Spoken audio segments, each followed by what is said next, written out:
And then we'll just go from there, and maybe some folks will sort of trickle in, and that's how it will be. Okay.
All right, well, seeing as it's almost 5 after, I'm just gonna go ahead and get started. Hi, Whitney, you're the sole participant just yet, but several folks have signed up, so I expect some people will be coming in as we go through. So, hi, my name is Katerina Ratajczak. I'm the Best Starts for Kids Capital Program Manager. I'm happy to be here with you today and provide some info on the program and upcoming funding opportunities. Just a couple logistics. This session is being recorded and closed captioned. To ask questions during the meeting, go ahead and just raise your virtual hand or add them in the chat box. There will be a Q&A session at the end of the presentation, so that will be a great time. There will be plenty of time to answer questions. So a little bit of an agenda on what we'll cover today. It's a 30-minute session that we have available. Like I said, there'll be plenty of time for questions. I'll give some context on Best Starts for Kids as well as Best Starts Capital. And then I'll talk a little bit about some outreach that we've done and information gathering that we've done for future funding through the Best Starts for Capital LOI. And then I'll talk about the upcoming funding opportunities, specifically an RFP that will be coming out in March 2023, this month actually. And then we'll move on to the Q&A. So to orient ourselves, Best Starts Capital is a part of Best Starts for Kids. Best Starts for Kids is guided by 4 words, which you see here in this sweet slide: happy, healthy, safe, and thriving. And we want to see babies born healthy. We want to see kids thrive and young people grow up to be happy, healthy, and successful adults. So Best Starts for Kids Capital Program is a new program under Best Starts for Kids 2.0, which was a levy renewal in 2022. This will be the first year that we will be funding projects, and we'll be providing contracts for renovation, new construction of facilities that serve low-income children, BIPOC communities, and these facilities will be recreational, early learning centers, childcare facilities, community centers, and eventually housing as well.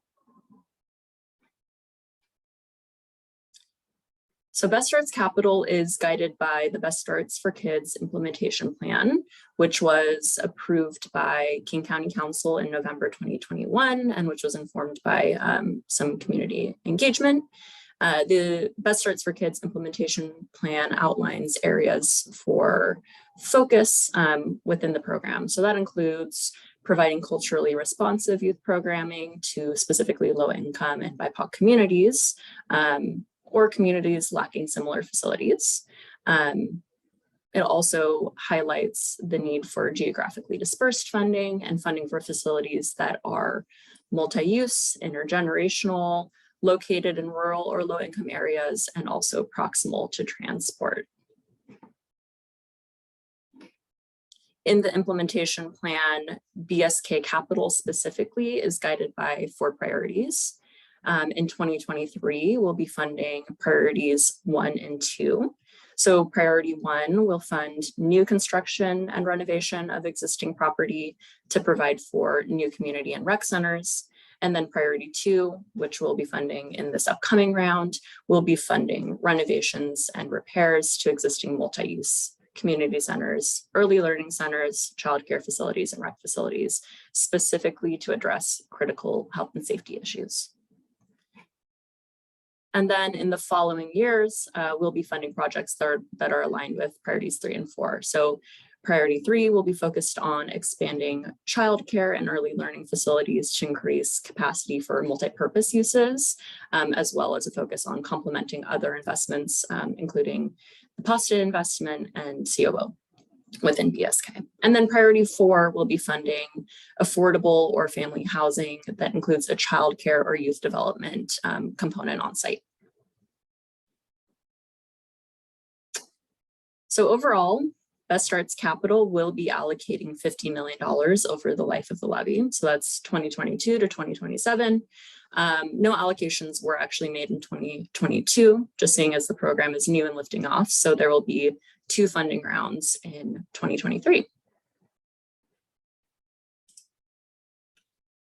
So we want to allocate funding in the most equitable and impactful way.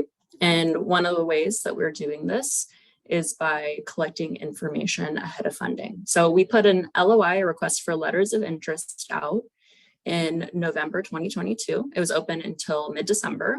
And it was really an opportunity for folks to share about capital projects that they have that need funding, what communities they'll be serving, where they're located, and other sort of general information about their needs. And the purpose of this LOI really is to understand the need within the community, specifically for priority 1 and priority 2 funding, as well as to make sure that RFPs in 2023 are equitable and community informed. And we got quite a turnout with the LOI, some high level info. We did get 78 responses.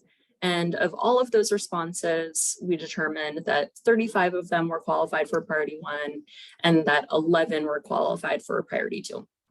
So there was a total of nearly $72 million in ask, and we determined that 61 of that was a qualified ask amount. So as you can see, our LOI findings do show a large need for capital investments in this area. We heard from many cultural community centers, early learning centers, rec centers, daycares, that they wanted to develop, expand, or repair facilities. And ultimately, we're taking these findings into the first 2023 RFP, which will be released in late March. So a little bit about the RFPs that will be released this year. There will be 2 of them. The first will go out in late March and will focus on priority 2. It will allocate $4.7 million. And then the second RFP will go out estimated late summer or early fall with a focus on priority 1. And that will allocate $7.2 million. As there's a significant interest in priority 1 and a potential ask amount, so 35 projects and 61 million or so, we decided that funding priority 2 would make the most sense because there is a lesser available amount of 4.7 million in this first round. So this will ultimately allow for more funding dollars to be allocated to priority 1 in the future, and to make sure that we are funding the greatest number of projects aligned with community need. And then, just as I mentioned, following years we'll be focusing on priority 3 and 4. So before we sort of go into the nuts and bolts of the RFP itself, just want to highlight some logistical things to keep in mind when you consider applying. The RFP will be released on the Best Starts for Kids webpage, blog, and social media pages, so keep an eye out for that. Applications will be submitted via Zoom Grants or via email at the email address listed here. Zoom Grants is an application manager that you can use to upload attachments and submit answers to questions. And as always, just make sure to submit materials early, check Zoom grants often to ensure that your applications are delivered. So for the first RFP in 2023, priority 2, 4.7 million available. It'll go out in March. So the purpose of this funding for the priority 2 RFP is to fund repair and renovation to existing multi-use community centers, early learning centers, childcare or rec facilities to address critical health and safety issues.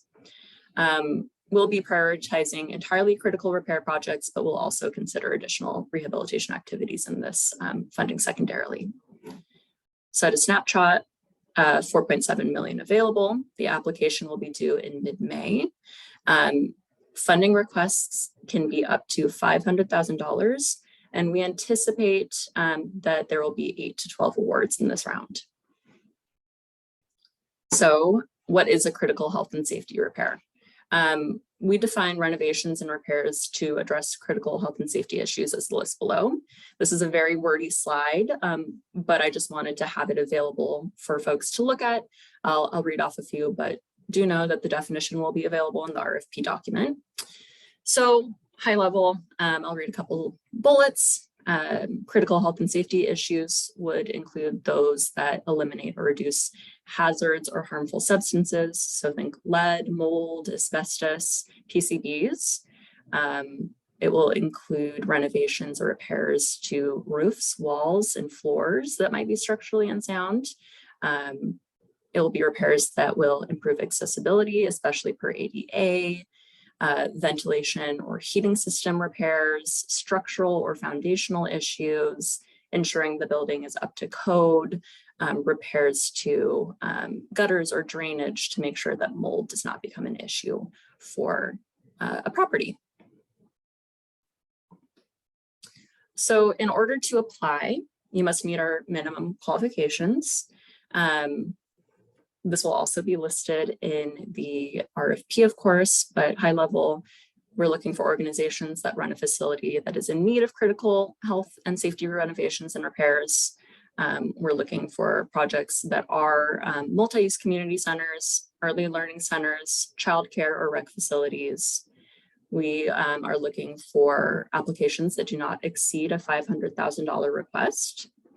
The project will have to be a rehab or renovation, so we will not be funding new construction or expansion projects in this round. And we also need to make sure that the project site is owned or leased by the applicant organization. We will have some desired qualifications as well, which will be listed in the RFP. So those would be things like funding projects that are multi-use, intergenerational, located in rural or low-income areas, and are proximal to transportation, so sort of value alignment focus. And then also desired qualifications of proof of managing a construction project in the past, or assembling a design, architecture, engineering team. There are also some ineligible activities for this funding. So that would include things like materials and equipment, so toys, games, computers for facilities, retroactive funding, so funding from the past. So you have a project that's complete and you're still in need of funding. We would not be able to fund that with this RFP. We also won't fund transportation, staffing costs, emergency funding, or mortgage or utility bills. So who should apply? We encourage nonprofits, community-based organizations, tribes, tribal organizations, and public agencies to apply, with a focus, of course, on organizations that meet minimum qualifications. And we really do encourage small nonprofits and CBOs to apply. When you are submitting your application, after you determine that you're eligible to apply, we'll need the following items from you to consider your application complete. So we would need application questions complete, as well as a collection of required documents. So that would be timeline, budget, organization financials, org charts, site control, site plan, and site photos. And a handful of these documents that you'll be submitting will be templates that we provide for you. So budget, timeline, we will provide some context for you there, some guidance. So when you do submit all of the information in the last slide, the RFP will be scored by a board of reviewers. We'll be using a tiered approach in scoring that has 3 tiers. Tier 1 will be projects that are prioritized first, and Tier 3 will be projects that are prioritized for funding last. So the tiers are Tier 1, projects that are solely critical health and safety repairs. Tier 2, projects that are critical health and safety repairs and other renovation work. And then Tier 3, projects that are not critical health and safety repairs. So again, we will be focusing on Tier 1 as a priority. So once projects are put into buckets based on funding tiers, we'll be scoring based on a rubric that will be made available to you in applying. But there's multiple categories for that scoring. Those include feasibility and scope, communities served, organizational experience, equity and social justice, and the budget. And we will be considering other factors as well. So we want to make sure that we have geographically dispersed projects when determining award as well.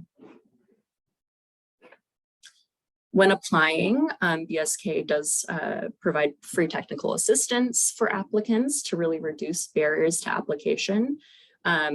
The RFP will provide a link to technical assistance consultants that you can reach out to directly.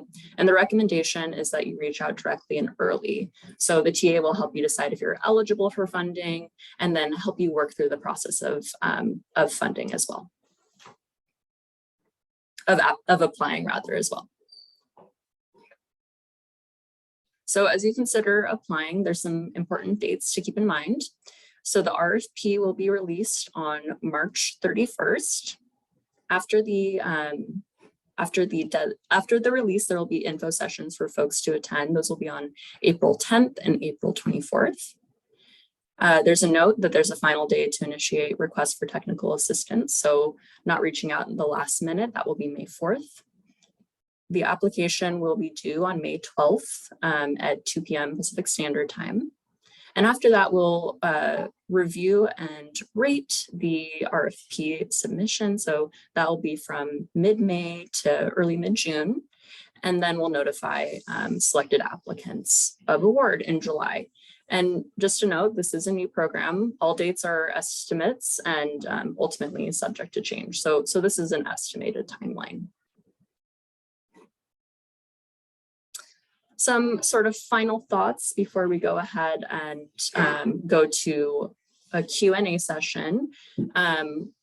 We do want to make sure that you're supported in your application. So make sure to attend info sessions on April 10th and 24th. Always feel free to email questions to me at my email here. That's also available to you in the invite I sent out today. And then also, if you are in need, do reach out to technical assistance providers directly for support. All right, any questions? I see some folks that came in a little bit later. So if you have any questions, I'm happy to answer. And my manager, Lori Wells, is here as well, and she can provide support as well.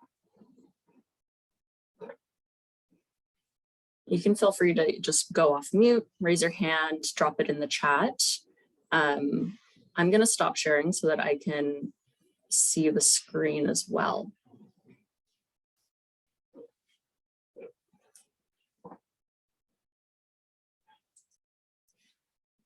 And also, if there are no questions that are coming up immediately, absolutely happy to answer via email later.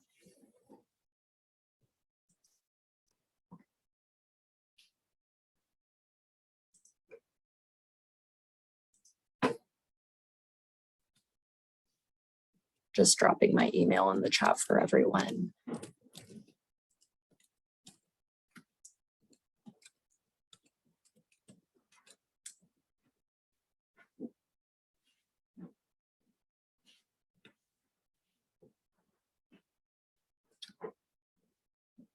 So I'm not hearing any questions. Again, feel free to reach out in the future and really appreciate the time with you all today to share a little bit more about BSK Capital and upcoming funding opportunities.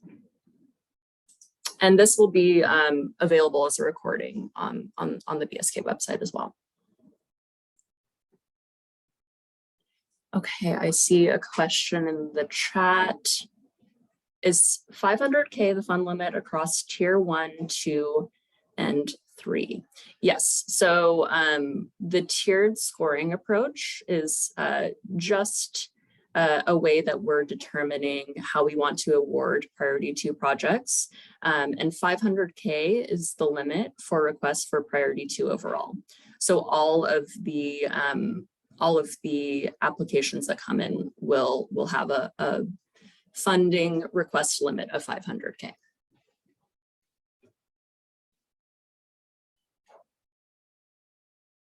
Happy to answer your question. Thank you.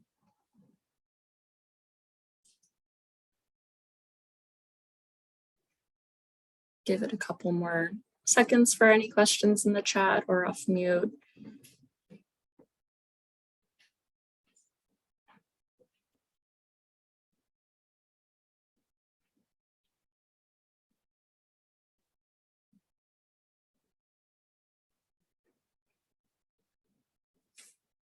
Do you know whether retroactive funding will be allowable in the second round of applications? The second round of applications would be for priority 1, and at this time we're not considering retroactive funding. I'm not sure, Laura, if you have any additional thoughts on that. That is not something that the county does, and the implementation plan for this does not call for retroactive funding.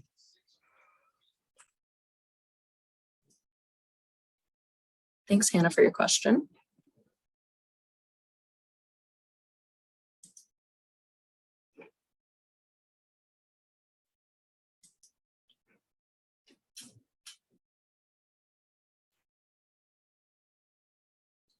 Okay, well, I am not seeing any more questions. Again, always reach out with them. And I appreciate everyone's time today. All right, thank you.